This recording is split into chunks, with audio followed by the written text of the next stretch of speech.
A recent article from Sam Dean in The Telegraph revealed that sometimes Mikel Arteta is the man who opens the doors to the London Colney training base himself, having woken before 5 AM, itching to get started. It's said that these hours are precious, giving him time to think and plan in peace. No disturbances, no knocks on the door. Arteta will often go for a walk on his own at the training ground to mull things over. You can imagine during that time, Arteta thinks a lot, constructing plans, playing through scenarios and processing ideas and events in his head. In our modern distracted world, finding time with no phone, no demands on your time and nothing to do is hard. But it's in that time that your priorities can become clear and your list of upcoming tasks can come into focus. Arsenal have a huge summer ahead of them. As the 14th of June, the opening of the transfer window, looms ever closer, Arsenal will be having conversations and making plans behind the scenes to ensure they are better prepared than ever for the months ahead. And here's what I believe needs to be done at Arsenal over the following few months. Number 1. Finish the contracts.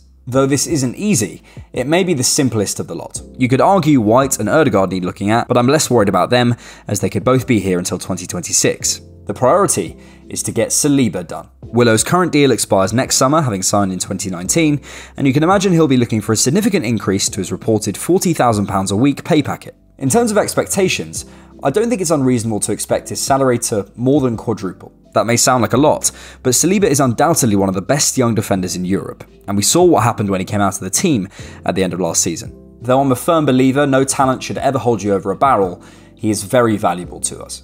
If Varane is on £340,000 a week, Koulibaly's on £295, Stones is on £250 and Van Dijk is on £220, I see no reason why Saliba shouldn't be somewhere just below that ballpark with room to grow. For that reason, I'm wary of reports like this. Arsenal are supposedly shocked that Saliba won't take their initial £120,000 a week offering. And let me tell you, they're not. Salaries for other players in his bracket are publicly available information, and it will just be about finding the right numbers. They're not going to be shocked he wants to be in line with players of his calibre. Agents are smart, and they know if they can drum up a bit of interest and talk around a player by leaking information to the media, they might be in a stronger negotiating position when they sit down with the club.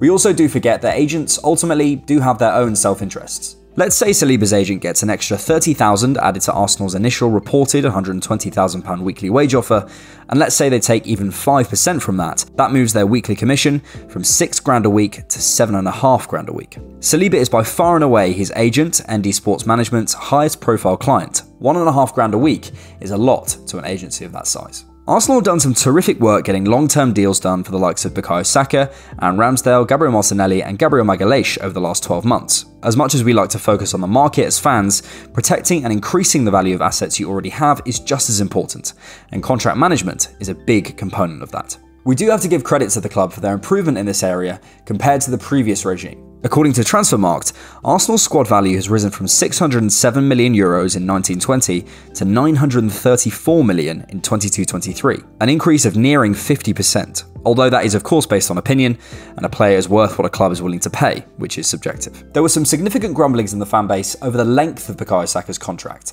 to which I will say this. With a player that talented, you are almost never out of talks with their team around their future. City are already speaking to Haaland about a new deal a year in. Proper clubs plan ahead and give their talent wages that reflect their output, which is exactly what Saka's new deal does. And some are worried about the finances involved, which is madness to me.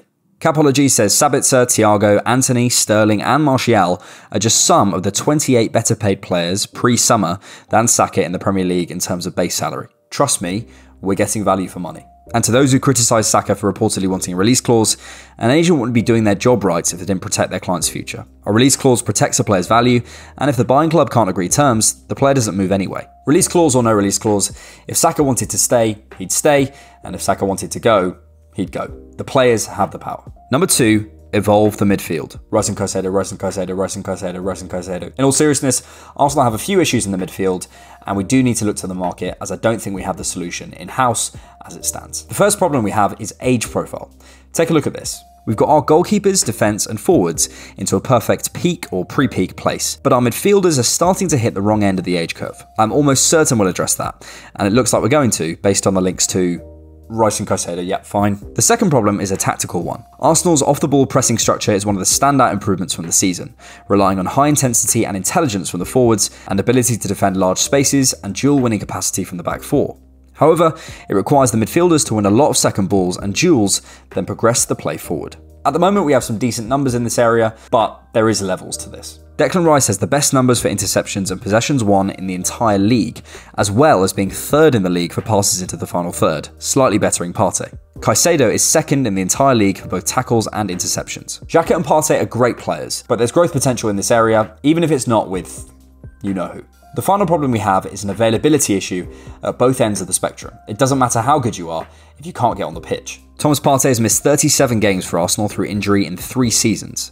It's not good enough, and it's often at the end of seasons causing real problems. It's not necessarily his fault, but signing players who have a history of being robust is crucial, though Partey's injury record before Arsenal was great, so this isn't an exact science. Researching a player's background, lifestyle, and risk factors is really key. On the other side, we have to replace Xhaka's incredible availability, missing an average of just 4 games a season in his time at the club. If you're interested, Declan Rice has missed 1 game through illness since making his Premier League debut in 2017. Caicedo is the exact same, 1 through illness in 2.5 seasons at Brighton. I am, however, quite perplexed at how quickly some seem to want to move on from our current midfield. It seems certain Xhaka will go. If the signings mentioned come in, Partey's place is possibly under threat, and I've even seen some suggesting we could improve on Martin Ødegaard, which is nonsense to me. For me, if you're moving on 2 or 3 out of the 3 midfielders that just had your best season in a long time, I think you're going too fast. Progressive overload is the key here. If it were up to me, Xhaka wouldn't be leaving just yet, but he seems to be willing to take a perceived step down to be able to play regularly,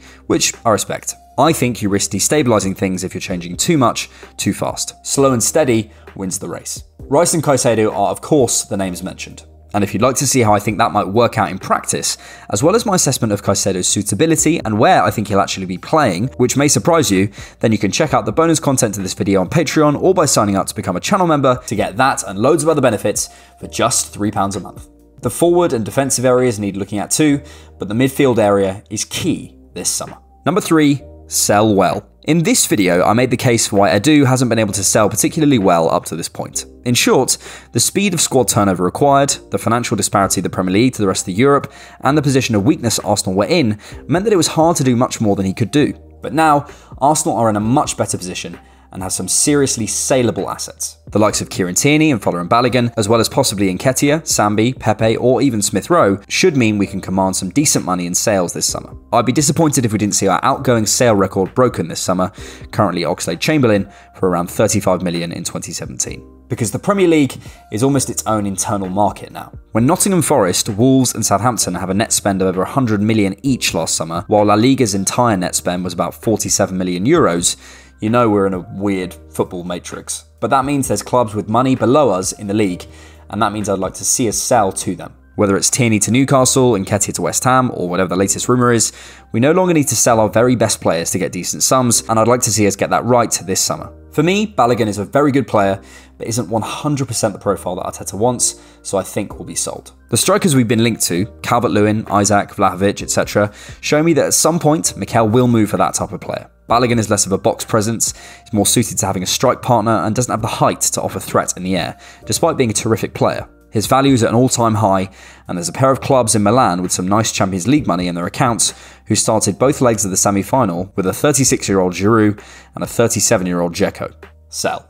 The recent news about Smith Rowe is nice to hear, but I think the reliability of the report can be flipped on its head. I'm sure David Ornstein has spoken to extremely well-placed sources at the club, but that begs the question, why are Arsenal keen for it to be publicly known that they want to hold on to Smith Rowe? Is it to protect his value after a poor season, to sell him this summer?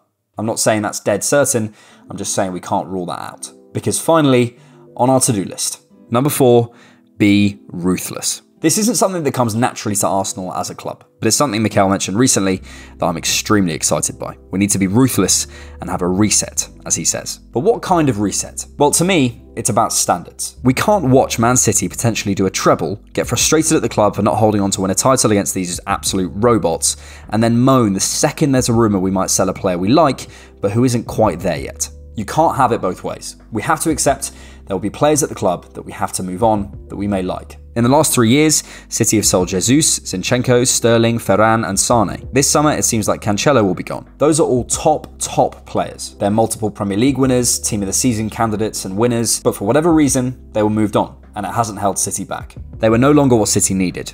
In fact, Guardiola explained why he had to move on from Zinchenko and Cancelo live on Sky. So we need to reset what we expect. What are the non-negotiables? What do we expect at this football club? Can we simultaneously compete for the Champions League, Premier League and the domestic trophies and carry project players? Can we compete as we want to with Madrid, Bayern, City and keep players around because they're good for the dressing room anymore? Can we get over the line and lose the tag of bottlers once and for all without losing a few characters we like along the way? I just don't think we can.